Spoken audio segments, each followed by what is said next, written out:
প্রথমে আপনাদের মোবাইল থেকে যে কোনো একটি ব্রাউজার খুলে নিয়ে গুগল এসে সার্চ করবেন voter.eci.gov.in লিখে সার্চ করলে আপনাদের কিন্তু নিচের দিকে নেমে আসলে আপনারা প্রথমে যে সাইটটি দেখতে পাবেন ভোটার্স বলে, এই সাইটটিতে আমরা ক্লিক করব। ক্লিক করলে আমরা চলে আসব ভোটার সার্ভিস পোর্টালের হোম পেজে। এই সাইটের লিঙ্ক আমি ডেসক্রিপশনে দিয়ে রাখবো, সেই লিঙ্কে ক্লিক করে আপনারা ডাইরেক্ট এই পেজে চলে আসতে পারবেন। ভোটার কার্ডের যে কোনো কাজ করতে হলে এই পোর্টাল থেকে আপনাকে আগে লগ ইন করে নিতে হবে। আর যদি আপনি নতুন হয়ে থাকেন তাহলে সাইন আপ করে আপনার ফোন নাম্বার, নাম এবং সারনেম বসিয়ে আপনাকে কিন্তু রেজিস্টার করে নিতে হবে। রেজিস্টার করা হয়ে গেলে এখানে লগ ইনে ক্লিক করবেন। এখানে আপনার যে নাম্বারটা দিয়ে রেজিস্ট্রেশন করলেন সেই ফোন নাম্বারটা এখানে বসাবেন। নিচে যে ক্যাপচার কোডটি আছে সেই ক্যাপচার কোডটি বসিয়ে জেনারেট ওটিপিতে ক্লিক করলে সেই মোবাইল নাম্বারে ওটিপি আসবে। সেই মোবাইল নাম্বারটি বসিয়ে এখানে ভেরিফাই অ্যান্ড লগ ইনে ক্লিক করলে আপনার কিন্তু লগ ইনটি সাকসেসফুলভাবে হয়ে যাবে। লগ ইনটি হয়ে গেলে উপরে আপনার নামটি আপনি দেখতে পারবেন এবং এখানে আমরা ভোটার কার্ডের সঙ্গে মোবাইল নাম্বার লিঙ্ক করব। তার জন্য আমরা 8 নম্বর ফর্মটি ফিল আপ করবো। নিচের দিকে আপনি স্ক্রল ডাউন করে নেমে আসবেন। নেমে আসলে আপনি দেখতে পারবেন এখানে রয়েছে 8 নম্বর ফর্ম। এখানে লেখা রয়েছে কারেকশন অফ এন্ট্রিজ।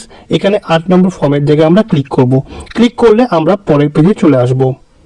পরের পেজে আসলে এখানে দেখতে পারবেন দুটি অপশন রয়েছে, একটি সেলফ, একটি আদার্স।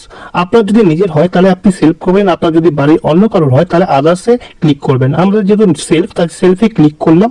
ক্লিক করার পর এখানে আপনার যে ভোটার কার্ডের নাম্বারটি রয়েছে সেই ভোটার কার্ডের নাম্বারটি আপনি এখানে সম্পূর্ণভাবে লিখে বসিয়ে দেবেন। এরপর সাবমিট অপশনে আমরা ক্লিক করব। ক্লিক করলে আমাদের যে ডিটেলসটা আছে সেই ডিটেলসটা বেরিয়ে যাবে। সেটা একবার দেখে নেবেন সব ঠিকঠাক আছে নাকি। যদি ঠিক থাকে তাহলে আমরা ওকে অপশনে ক্লিক করে পরের অপশনে চলে আসব। পরের অপশনে আপনারা দেখতে পারবেন অনেকগুলো অপশন রয়েছে। এখানে একটি রয়েছে শিফটিং অ্যান্ড রেসিডেন্স, তারপর রয়েছে কারেকশন অফ এন্ট্রিজ। এই 2 নম্বর অপশনটা আমরা সিলেকশন করব। তারপর ওকে অপশনে আমরা ক্লিক করব। ক্লিক করে পরের পেজে চলে আসব। পরের পেজে 8 নম্বর ফর্মে কিন্তু চলে আসব। এখান থেকে স্ক্রল ডাউন করে নিচের দিকে নেমে আসবেন। এখানে আপনি দেখতে পারবেন আপনার স্টেট, ডিস্ট্রিক্ট এবং আপনার বিধানসভার নাম। তারপর এখানে নেক্সট অপশনটা আছে, এখানে আমরা ক্লিক করব। পরের অপশনে চলে আসব। এখানে আপনার নাম এবং এপিক কার্ড নাম্বার দেখতে পারবেন এবং নিচের দিকে আপনি এখান থেকে নেমে আসবেন। নেমে আসলে আপনি দেখতে পারবেন নেক্সট যে অপশনটি আছে এখানে আমরা ক্লিক করে পরের অপশনে চলে আসব। পরের অপশনে আসলে এখানে আপনাদের কিছু করতে হবে না, এখান থেকে আপনারা নিচের দিকে নেমে আসবেন। এই জায়গাটা হচ্ছে আসল জায়গা। আমরা যেহেতু ফোন নাম্বার অ্যাড করব ভোটার কার্ডের সাথে, তার জন্য এখানে দেখতে পাচ্ছেন মোবাইল নাম্বার যে অপশনটি আছে এই অপশনে টিকমার্ক দেব। টিকমার্ক দিলে নিচের দিকে নেমে আসবো। নেমে আসলে আমাদের যে ফোন নাম্বারের জায়গাটা খুলে যাবে।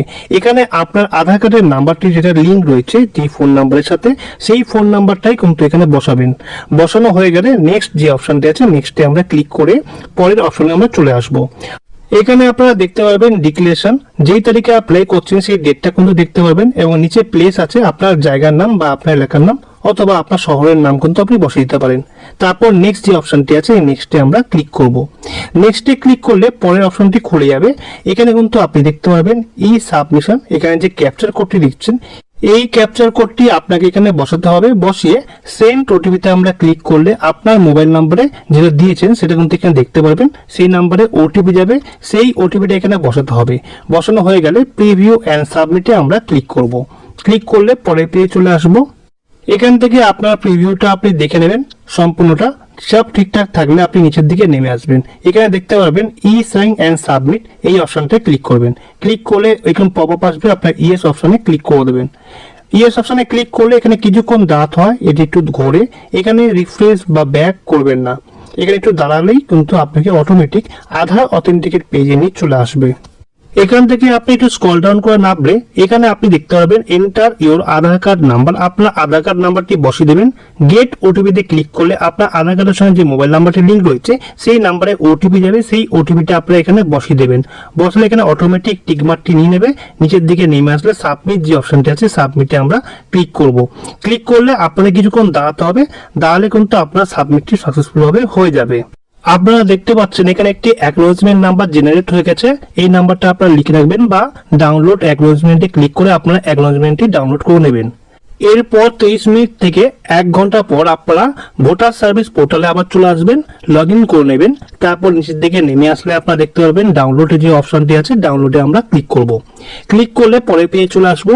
এখানে আপনারা দেখতে পারবেন এখানে আপনার ইপিক কার্ড নাম্বারটি দেবেন, যে নাম্বারটি ফোন নাম্বার লিঙ্ক করলেন এবং তার নিচে স্টেটটা দেবেন।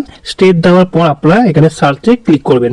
সার্চে ক্লিক করে কিন্তু নিচে আপনারা দেখতে পারবেন আপনাদের ফোন নাম্বারটা লিঙ্ক হয়ে গেছে। এখানে সেন্ড ওটিপিতে ক্লিক করলে আপনার মোবাইলে ওটিপি যাবে, সেই ওটিপিটা এখানে বসালে আপনাদের ডাউনলোডের অপশনটি খুলে যাবে। ডাউনলোডে আপনারা ক্লিক করলে আপনাদের ভোটার কার্ডটি ডিজিটাল ডাউনলোড হয়ে যাবে। আজকে ভিডিও এই পর্যন্তই। ভিডিওটি যদি ভালো লেগে থাকে একটি লাইক ও সাবস্ক্রাইব করবেন। কিছু জানা